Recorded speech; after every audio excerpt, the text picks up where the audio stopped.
Nerdcast assemble! Stay dandy, baby.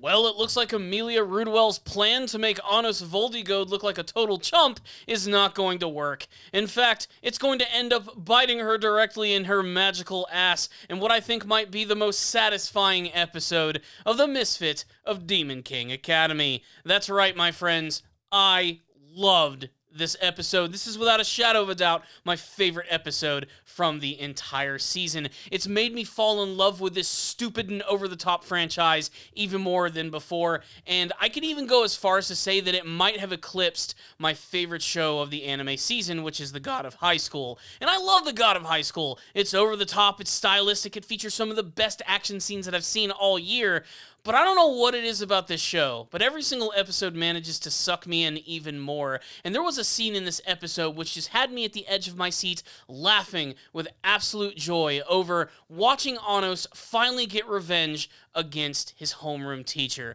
But there's a lot of big things that are going on in this episode, so let's go ahead and jump right in. First and foremost, the way that the last one ended, I thought we were going to be getting this like big, crazy sword tournament. It's actually not that at all. In fact, the beginning of the episode goes up with Anos going up against Kroot, who's the brother of Emilia, and of course, he just gets destroyed.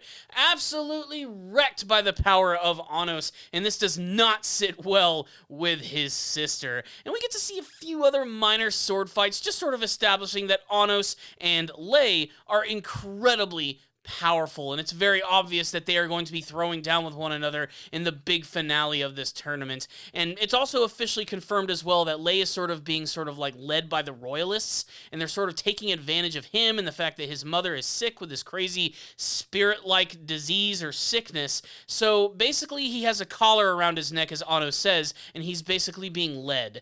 And this leads to a tense amount of confrontation between these two characters, even before they even have their fight, which isn't even going to be happening until the next episode of the series.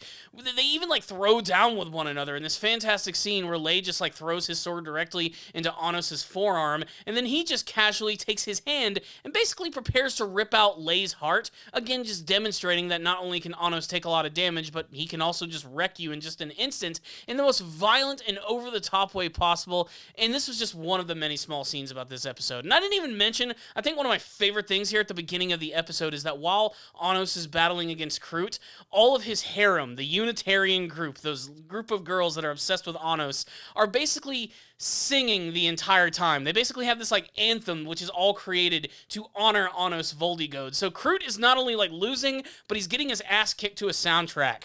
And that's just freaking hilarious. I loved that. So basically in the middle of the episode, we get to see that Anos is going to be going to the next part of the competition the following day, and his sword is going to be cared for by his mother and by those group of girls. They're actually going to escort her home while Anos goes and does his very own thing, mostly to help out Misa and trying to help out Lei's mother. And basically he comes up with this crazy convoluted plan of using Misa's power to try and share it with Lei's mother to try and resuscitate her or bring her back.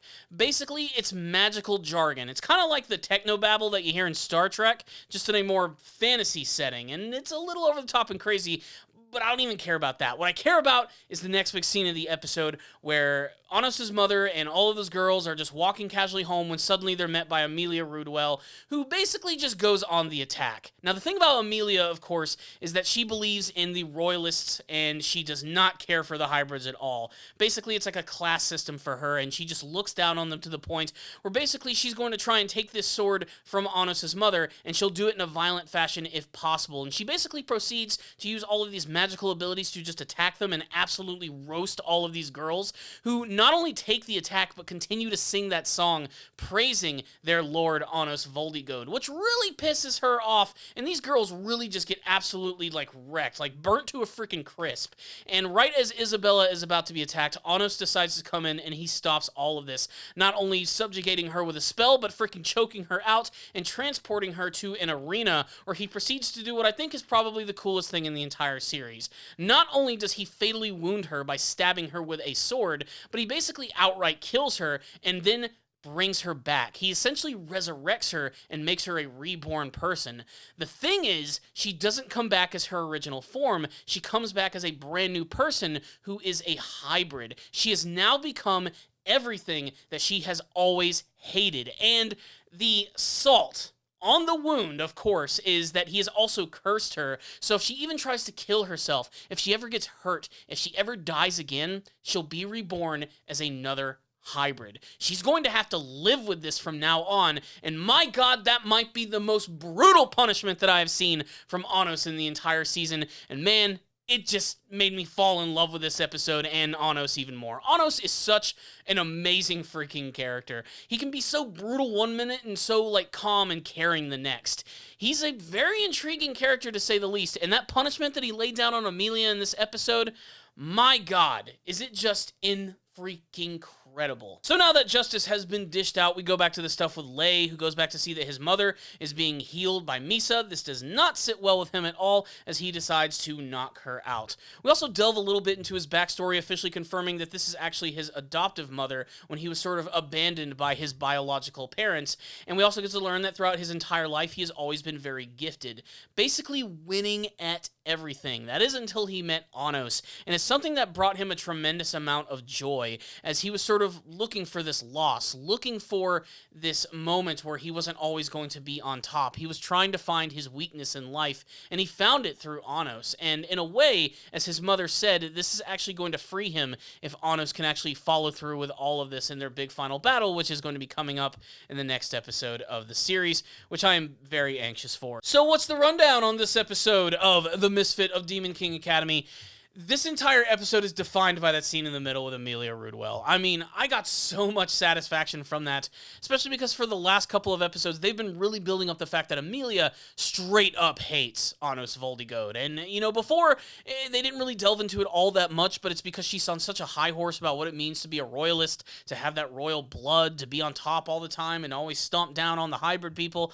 And to see her get that type of punishment where she herself becomes a hybrid is nothing short of perfect poetic justice for her character. And the way that it was delivered, I think, was the best part because of how incredibly ruthless Anos is, essentially just putting his foot down and never lifting it up. He's so overwhelmingly powerful with not only his strength but magical abilities that you just cannot help but deny who he truly is. And even after being killed and the process of coming back to life, she still absolutely hates this guy. If anything, she's persistent, but man, she's just going to have to learn the hard way. But the fact that she's cursed and she can't actually die and she's constantly going to come back as a hybrid is just nothing short of amazing. I really loved that scene. I cannot sell it enough. I also really loved the scene where as Isabella and all of the girls were actually attacked by Emilia, he comes back and heals all of them.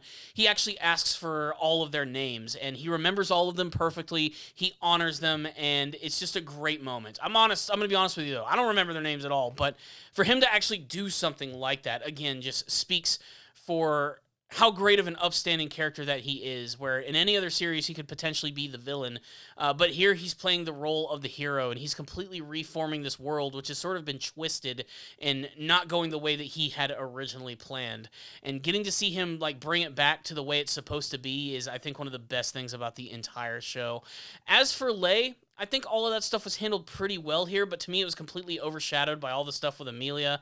I'm hoping in the next episode that we're finally going to get like a really good solid battle between these two characters. I mean, I know we probably will, but then again, I thought this entire sword tournament was going to be really cool going up against Kroot, and he ended up being a total bitch. So it's kind of hard to see, but I have a feeling that these two characters are going to be able to go all out in the next episode, especially for the fact that, you know, Lei and the relationship with his mother, like this is going to be a good opportunity, but also Anos now has a mission. He has to take him down in order to save him, so to speak. So I can't wait to see how that's all going to play out. But really, this was just a poetic justice kind of episode, and man, it was just great.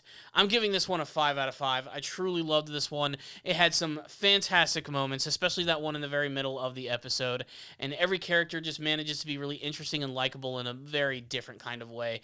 Overall, I'm loving this show, and it's become, I think, easily the biggest anime surprise for me of the entire season. But I want to get your thoughts on it. If you did watch the episode, tell me what you thought about it in the comment section below, and what you hope to see from the rest of the Misfit of Demon King Academy. Thank you guys so much for watching this video. Make sure to subscribe for more videos just like this one. If you did like this video, maybe hit the like button. Helps out these videos a lot. I wouldn't hate you if you did it, and I'd really appreciate it. I would also like to thank all of my patrons who have been checking out my Patreon page. You guys are awesome for making donations to the channel. I can't thank you enough for that. Remember, if you make a first donation, I will review an anime series of your choice. Anything. So make sure to donate to the channel and help support Ace Guru. And I would also love to add your name to this list of super amazing people who support this channel every single day. So thank you guys so much for watching this review. I'll see you all next time. And as always, stay down there, baby.